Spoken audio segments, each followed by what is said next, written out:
আসসালামু আলাইকুম সবাইকে, ফুডি মান্ডিতে আমাদের সবাইকে স্বাগত। তো আজকে সন্ধ্যাবেলা দেখলাম আম্মু আর আফা মিলে নারকেলের পিঠে বানাচ্ছে।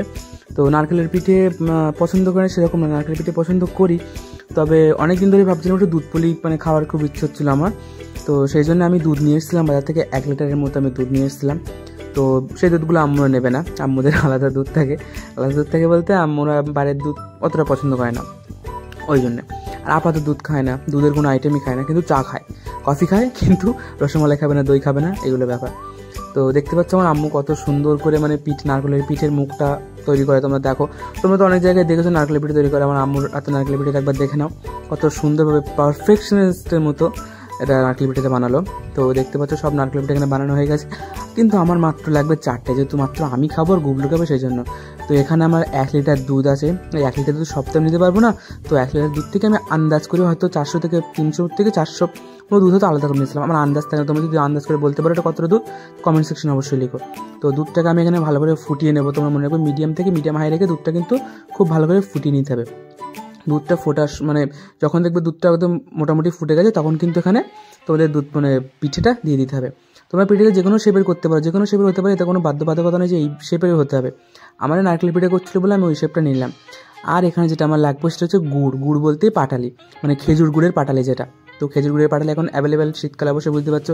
আর এখানে আমি 1 চিমটি দিলাম এলাচ গুঁড়ো, এলাচটা গুঁড়ো করা থাকে আমাদের বাড়িতে সবসময়, সেই জন্যে এলাচ গুঁড়ো দিয়ে দিলাম। তো এখানে ভাবটা এসে ওখানে ক্যামেরাটা একটু করে দিল, সরি কিছু মনে করো না। দুধটা একটু অনেকটা গাঢ় হয়ে এসছে আর দুধটা ফুটে এসছে। এবার আমার যে নারকেলের পিঠাটা করা আছে পুলিটা, সেই পুলিটা আমি দুধের মধ্যে এখানে দিয়ে দেবো। পুলি পিঠা কিন্তু একই ব্যাপার। তো সেইটা দিয়ে দেবো, দিয়ে দেওয়ার পর আমাদের যে গুড়গুলো আছে সেই গুড়গুলো কিন্তু এর মধ্যে অ্যাড করে দেবো, গুড় বা পাটালি যাই বলো, সেগুলো কিন্তু অ্যাড করে দেবো এর মধ্যে। এটা দেওয়ার সাথে সাথে এমন সুন্দর একটা স্মেল এসছে, তা আমি কি বলবো তোমাদের। তোমরা যদি বাড়িতে এই প্রসেসটা ফলো করো তাহলে তোমরা বুঝতে পারবে কত সুন্দর একটা স্মেল আসছিলো। কাশ আমি তোমাদের গন্ধটা শোকাতে পারতাম, ভিডিওটা যেমন তোমরা দেখছো, কাশ আমি তোমাদের গন্ধটা শোকাতে পারতাম, তাহলে তোমরা বুঝতে পারতে কতটা ইয়াম্মি আর কতটা সুন্দর গন্ধ আসছে। তো এখানে হয়ে যাওয়ার পর আমি কিছুক্ষণ যেন ঢাকা দিয়ে রাখবো, ঢাকা দিয়ে 3 থেকে 4 মিনিট ঢাকা দিয়ে রাখবো। 3 থেকে 4 মিনিট পর ঢাকাটা খুলে তোমাদের দেখাবো। দেখতে পাচ্ছ কতটা সুন্দরভাবে দুধটা গাঢ় হয়ে এসছে, আর এটা কিন্তু আমাদের হয়ে এসছে। এবার সার্ভ করার পালা। তো সার্ভিংয়ের দিক থেকে আমি অতটা এক্সপার্ট নই, তো আমার দুধ পুলি একদম রেডি।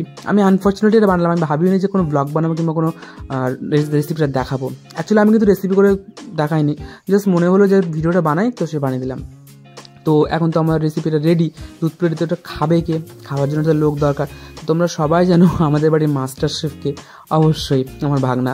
তো আমার সেই মাস্টার শেফ এবার খেয়ে বলবে এটা কেমন হয়েছে, ওর মুখের রিয়াকশন হয়েছে একবার দেখো। পুরো মাস্টার শেফের মতো রিয়াকশন দেয়। আর ওর দুধটা কিন্তু খুব পছন্দ হয়েছে, পুলির থেকে নারকেলের পিঠে থেকে দুধটা কিন্তু খুব পছন্দ হয়েছে ওর। তো ভিডিওটা ভালো লেগে থাকলে লাইক কমেন্ট সাবস্ক্রাইব করে সবাই খুব ভালো থেকো, টাটা, দেখা হচ্ছে পরে।